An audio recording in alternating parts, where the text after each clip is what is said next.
नमस्कार दोस्तों, मेरा नाम है अनीश कुमार और आप देख रहे हैं द फार्मासिस्ट। तो चलिए शुरू करते हैं आज के पहले टॉपिक के साथ। तो आज का जो टॉपिक है वो है एंटीबायोटिक्स। तो आज हम जानेंगे एंटीबायोटिक्स के बारे में। तो सबसे पहले हम जानेंगे कि एंटीबायोटिक्स होते क्या हैं। फिर हम बात करेंगे उसकी क्लासिफिकेशंस की, और फिर कुछ यूजेस देख लेंगे कि कहाँ कहाँ एंटीबायोटिक्स को हम यूज़ करते हैं। तो इसके बाद यूज़ तो होता ही है, उससे ज़्यादा वो मिसयूज़ भी होता है। तो हम मिसयूज़ भी देखेंगे कि लोग कहाँ कहाँ पे एंटीबायोटिक्स के मिसयूज़ हो रहे हैं और होते हैं। इसके बाद हम जो इम्पोर्टेंट टॉपिक है एंटीबायोटिक रेजिस्टेंस की बात करेंगे, जो कि बहुत ही ज़्यादा डेवलप हो रहा है स्पेशली इन इंडिया। तो रेजिस्टेंस और क्रॉस रेजिस्टेंस उसकी भी हम बात करेंगे। तो ये कुछ इम्पॉर्टेंट चीज़ें हैं जो हम आज के इस सेशन में डिस्कस करने जा रहे हैं। इसके बाद हम देखेंगे कि एंटीबायोटिक्स के जो पॉसिबल साइड इफ़ेक्ट्स क्या होते हैं। एंटीबायोटिक बहुत कॉमनली यूज़ करते हैं लोग, तो साइड इफ़ेक्ट्स भी बहुत कॉमनली स्प्रेड हो रहे हैं। तो उसके साइड इफ़ेक्ट्स क्या क्या हो सकते हैं उसको भी जानेंगे और समझेंगे। और फिर बात करेंगे कि कैरेक्टरिस्टिक्स क्या होनी चाहिए, कि एक आइडियल एंटीबायोटिक किस तरह का होना चाहिए, मतलब उसकी क्या क्या चीज़ें होनी चाहिए, उसमें जो खास चीज़ें होनी चाहिए, तो उसके कैरेक्टर्स देख लेंगे। ठीक है, तो शुरू करते हैं एंटीबायोटिक्स की डेफिनेशन के साथ। तो सिंपली एंटीबायोटिक क्या होता है, कुछ सब्सटेंस या तो वो नेचुरली मिलते हों या सेमी सिंथेटिकली अकरिंग हो, या फिर उसको हम सिंथेटिकली खुद बना लें। तो ऐसे सब्सटेंस या फिर एजेंट उसको जिनको हम यूज़ करते हैं किसी भी माइक्रो ऑर्गेनिजम्स को किल करने के लिए या फिर उसकी ग्रोथ को रोकने के लिए। तो सिंपल डेफिनेशन की बात करूँ तो an antibiotic is a naturally occurring substance that is natural or semi-synthetic or synthetic that is used to kill or arrest the growth of a microorganism. So ये सिंपल सी डेफिनेशन हो गई इसकी। अब बात करते हैं इसकी क्लासिफिकेशंस की। एंटीबायोटिक्स किस तरह से क्लासिफाई किए जाते हैं। तो जो ब्रॉड क्लासिफिकेशन है एंटीबायोटिक्स की, वो तीन मेन टाइप से क्लासीफाई किए जाते हैं। उसके बाद फर्दर वो क्लासीफाई किए जाते हैं। तो पहले जो ब्रॉडली क्लासीफाई होते हैं उनको हम जानते हैं। सबसे पहले on the basis of mechanism of action, मतलब एंटीबायोटिक्स कैसे एक्ट करते हैं, उनका तरीका क्या है एक्ट करने का। अभी हमने समझा कि एंटीबायोटिक्स वो एजेंट होते हैं जो माइक्रो ऑर्गेनिजम्स को किल करने के लिए यूज़ किए जाते हैं, सिंपल। तो ऐसे ही मैकेनिज्म होगा, उसका कोई ना कोई तरीका होगा जब बॉडी में एंटीबायोटिक्स जाएंगे, किसी भी इंसान के द्वारा वो एंटीबायोटिक्स लिए जाएंगे या फिर उनको दिए जाएंगे इंजेक्ट करके या किसी भी तरीके से, तो उसके शरीर में वो जाके कोई ना कोई एक्शन दिखाएगा। तो इस केस में हम बात कर रहे हैं बैक्टीरियाज की। तो बैक्टीरियाज के साथ जाके वो फाइट करेगा। तो वो किस तरीके से फाइट करेगा, क्या मैकेनिज्म होगा उसका। तो एक तरह की क्लासिफिकेशन ये है, उसको कहते हैं mechanism of action of antibiotic. तो उसके बाद जो नेक्स्ट क्लासिफिकेशन है वो है स्पेक्ट्रम ऑफ एक्टिविटी के बेसिस पे।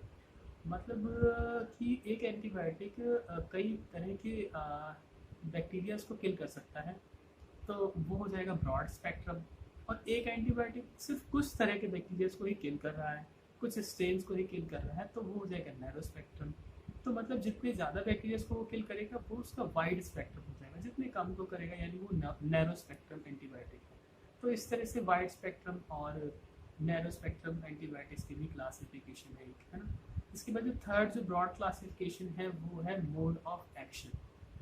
मोड ऑफ एक्शन का मतलब ये हो गया कि किस तरह से जो एंटीबायोटिक है मतलब वो किस तरह से इफेक्ट करता है। यानी कि फॉर एग्जांपल ढेर सारे बैक्टीरिया हैं, नंबर लेते हैं 100 बैक्टीरियाज हैं, तो एक एंटीबायोटिक जाके 100 के 100 को किल कर देगा, तो वो हो जाएगा बैक्टीरिसाइडल, मतलब सारे के सारे किल।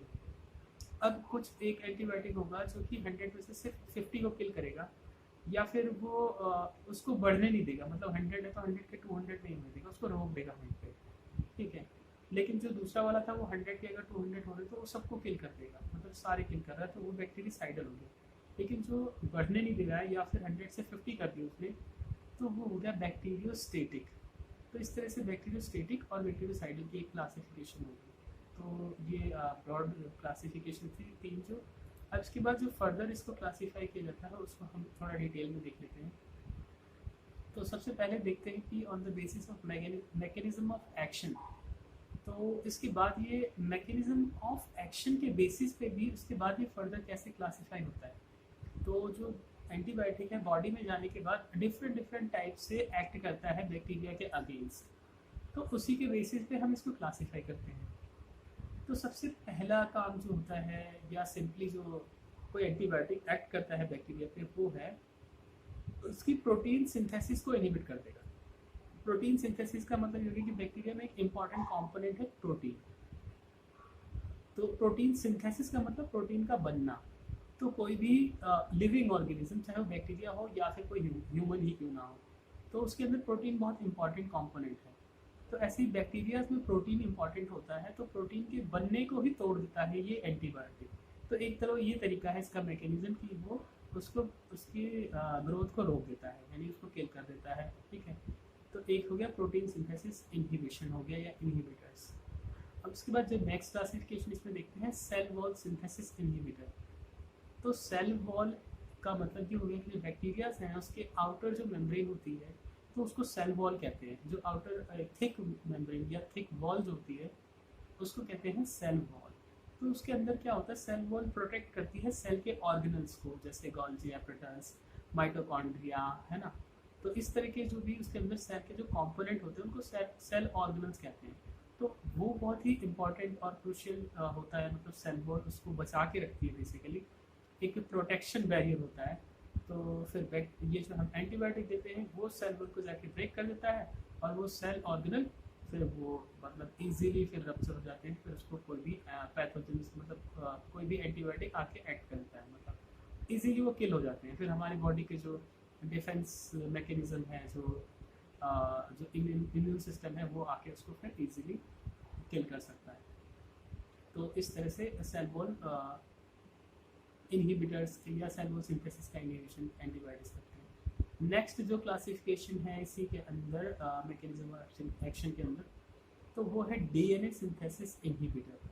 तो डीएनए सिंथेसिस का क्या मतलब है? डीएनए एक कंपोनेंट होता है जेनेटिक मटेरियल जिसके अंदर स्टोर होता है। तो वो क्योंकि अगर डीएनए की सिंथेसिस यानी डीएनए का बनना, तो डीएनए 2 से 4, 4 से 8 इस तरह से होंगे, उसके बाद ही वो बैक्टीरिया ग्रोथ करता है, 2 से 4, 4 से 8 होता है। तो जब डीएनए ही नहीं बनेगा तो फिर बैक्टीरिया कहाँ से बढ़ेगा? इसलिए वो डायरेक्टली एंटीबायोटिक जाके डीएनए पे भी एक्ट करते हैं। सिमिलरली इसी तरह से बिल्कुल आरएनए भी एक तरह का जेनेटिक मटेरियल होता है, तो कुछ एंटीबायोटिक्स आरएनए पे भी एक्ट करते हैं। तो आरएनए को भी इस तरह से वो रप्चर कर उसको मतलब ब्रेक डाउन कर देते हैं, तो उससे फिर वो बैक्टीरिया ग्रोथ नहीं कर पाता है, इन्फॉर्मेशन एक सेल से दूसरे सेल में नहीं पहुँच पाती। तो इस तरह से यानी बैक्टीरिया ग्रो नहीं कर पाता। इसके अलावा folic acid inhibitor. Folic acid एक मतलब बैक्टीरिया को चाहिए होता है, वो बहुत सारे मतलब उसके केमिकल प्रोसेस या फिर सिंथेसिस के लिए उसमें रिक्वायरमेंट होता है। ठीक है, तो वो बैक्टीरियाज यूज़ करते हैं, तो इसको भी एंटीबायोटिक्स रोक देते हैं, तो जिससे वो बैक्टीरिया डाई हो जाता है। इसके अलावा एक लास्ट देखते हैं माइकोलिक एसिड सिंथेसिस इनहिबिटर। तो ये एक तरह का ये भी कंपोनेंट है माइकोलिक एसिड, तो इम्पॉर्टेंट जो कि बैक्टीरियाज के लिए। तो ये थी classification on the basis of mechanism of action.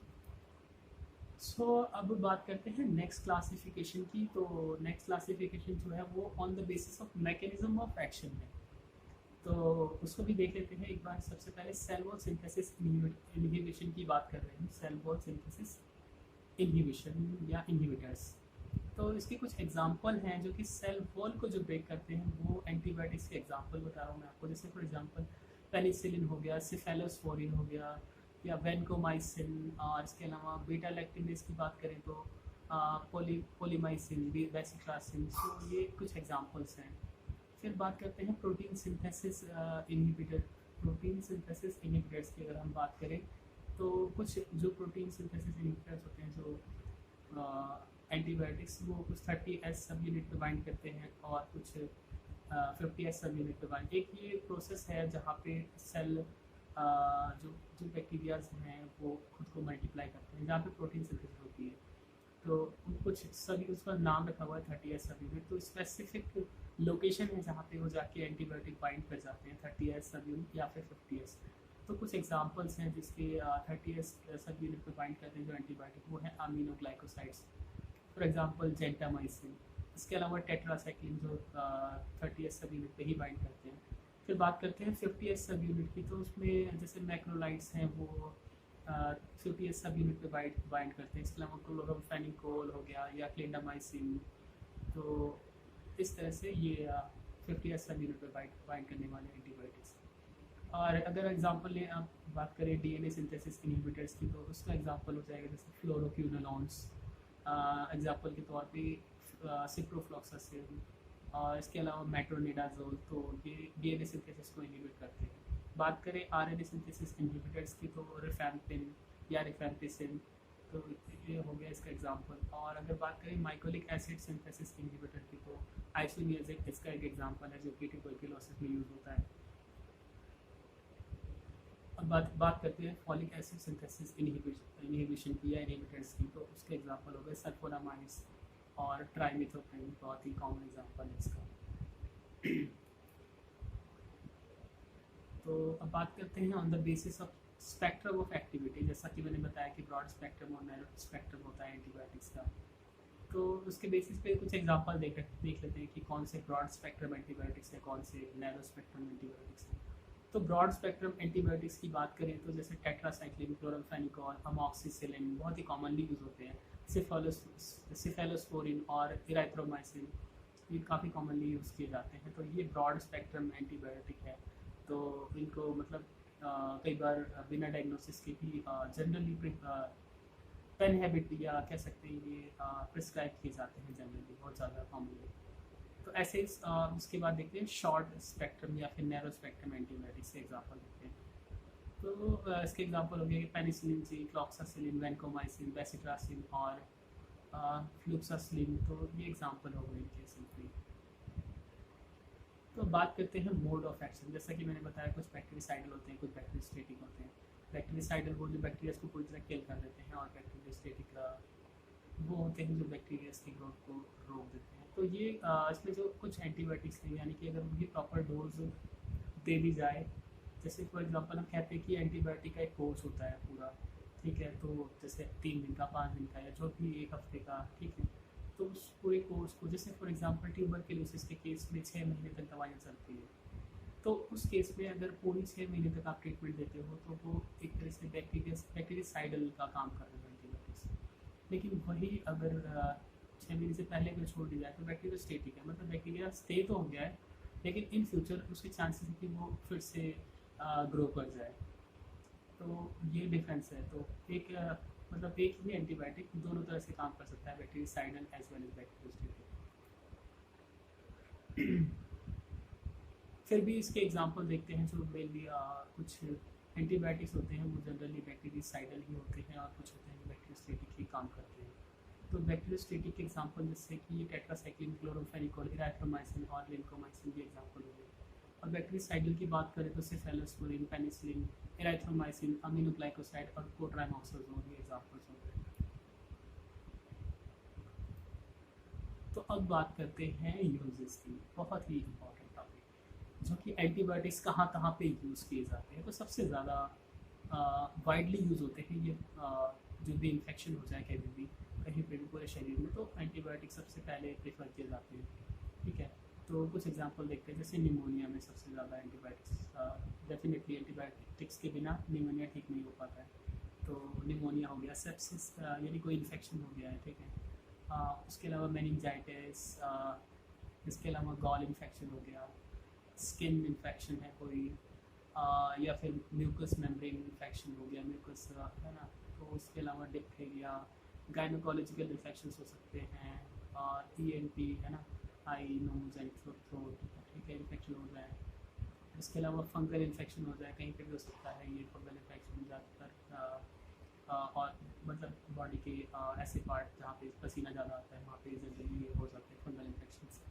तो ये भी इसमें एंटीबायोटिक्स, एंटी फंगल्स ज़्यादा यूज़ की जाती है, तो उससे वो ठीक हो जाते हैं। इसके अलावा है भाई फीवर में, बहुत अलग अलग तरह के फीवर में एंटीबायोटिक्स प्रेफर करते हैं। तो ये कॉमन एग्जांपल्स हो गए जो बहुत जनरली एंटीबायोटिक्स को यूज़ किया जाता है।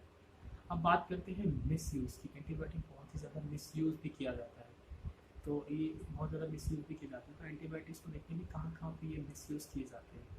तो antibiotic miss use sometimes called the antibiotic abuse, और या फिर इसको कहते हैं एंटीबायोटिक ओवर यूज़।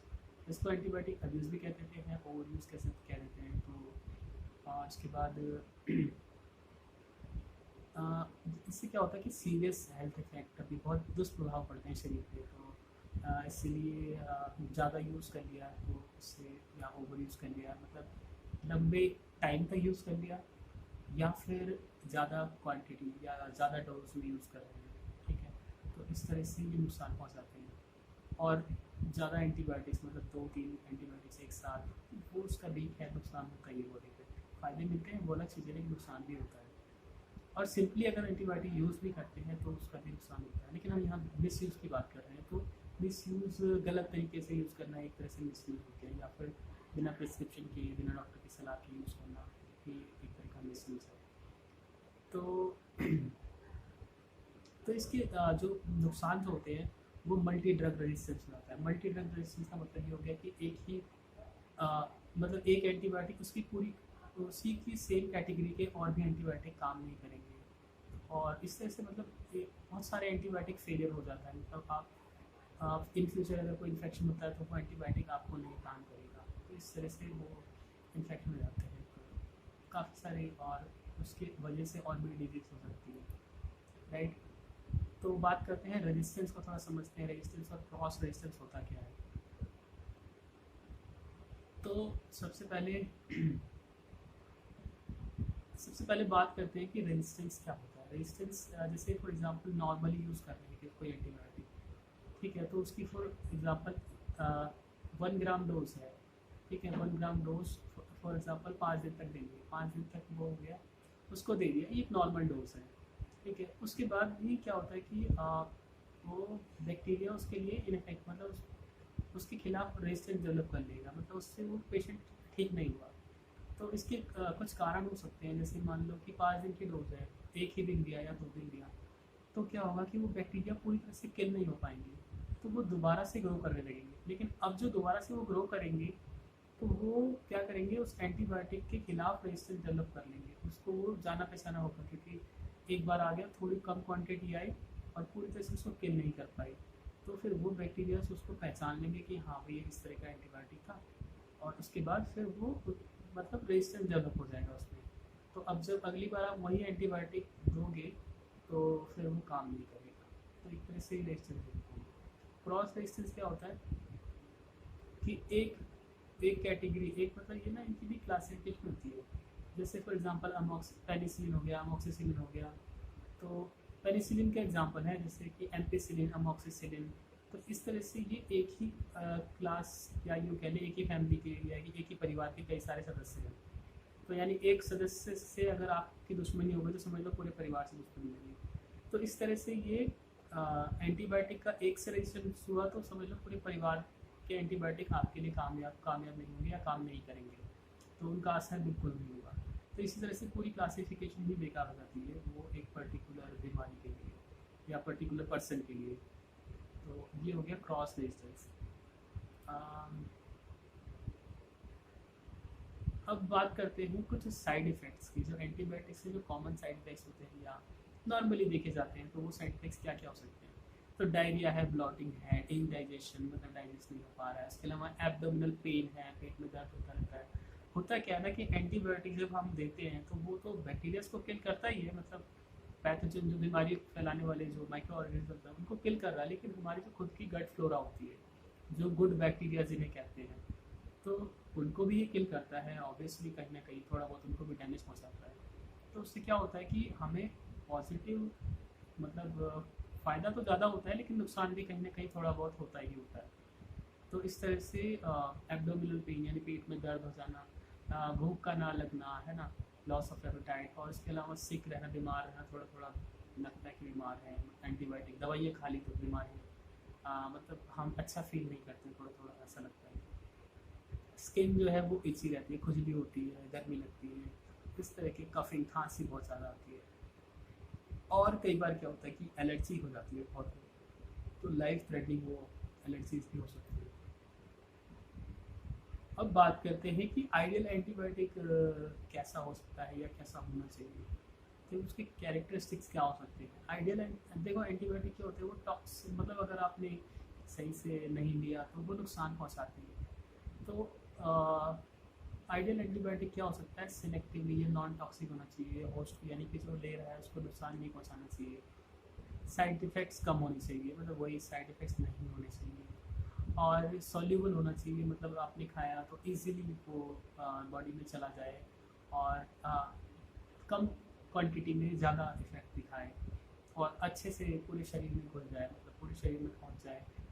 ऐसा ना हो कि भाई पैर में इन्फेक्शन है तो फिर सिर्फ पेट में रह गया वो, तो वो पूरी बॉडी में, ब्रेन में इन्फेक्शन है तो ब्रेन तक पहुंचना चाहिए, मतलब शरीर के हर हिस्से में पहुंचना चाहिए। और एक एंटीबायोटिक होना चाहिए जिसकी स्पेक्ट्रम ब्रॉड होना चाहिए, मतलब एक ही एंटीबायोटिक दे दिया तो कई तरह की बीमारियाँ ठीक कर देंगे वो, तो इसलिए अलग अलग एंटीबायोटिक फिर लिखने की ज़रूरत नहीं पड़ेगी, तो एक ही एंटीबायोटिक बहुत सारी बीमारियों में काम आए, तो वो एक आइडियल एंटीबायोटिक होगा। और इसके अलावा अगर बात करें तो जैसा मैंने बताया कि कम कम डोज में वो ज़्यादा इफेक्ट दिखाए, तो उससे फ़ायदा क्या होगा कि भाई साइड इफ़ेक्ट भी कम होगी, क्योंकि कम टॉक्सिन ही है, एक तरह से जहरीला पदार्थ ही हो गया, तो ये शरीर में जा रहा है, कम ही जा रहा है एक तरह से, तो वो कम नुकसान पहुंचाएगा। ज़्यादा जाएगा तो जाहिर सी बात है ज़्यादा नुकसान पहुंचाएगा, क्योंकि ये सब ऑब्वियसली हमारे शरीर को थोड़ा बहुत नुकसान पहुंचाते हैं, तो क्वांटिटी जितनी कम होगी उतना अच्छा है। और ऐसा होना चाहिए एंटीबायोटिक, आइडियल एंटीबायोटिक क्या हो जिसमें रेजिस्टेंस डेवलप ना हो, मतलब कि बैक्टीरिया उसके खिलाफ कोई रेजिस्टेंस डेवलप ना करे, वो असर उसका लंबे समय तक रहे या हमेशा रहे। हाँ, तो ये है कि आइडियल एंटीबायोटिक्स के यही कैरेक्टर्स होने चाहिए, और हेल्थ पे ज़्यादा इफेक्ट ना डाले, एलर्जीज ना हो उससे। और सबसे बड़ी बात, जो सबसे इम्पॉर्टेंट बात है एंटीबायोटिक्स, वो रीजनेबल प्राइस में अवेलेबल होनी चाहिए, सस्ते अवेलेबल होनी चाहिए, यानी कि ईजिली लोगों को अवेलेबल होनी चाहिए। तो क्योंकि एंटीबायोटिक बहुत महंगे होंगे या कॉस्टली होते हैं काफ़ी सारे, तो ये सब कुछ पॉइंट्स थे आइडियल एंटीबायोटिक्स वाली सब चीज़ें। तो आज के लिए इतना ही, उम्मीद करता हूँ आप लोगों को पसंद आया होगा ये वीडियो आज का। तो कमेंट सेक्शन में कमेंट करके बताएं कि क्या आपके सुझाव हैं या फिर कुछ सवाल हैं, तो वो भी आप पूछ सकते हैं। अगले वीडियो किस टॉपिक पे बनाओगे भी आप बता सकते हो। तो आज के लिए इतना ही।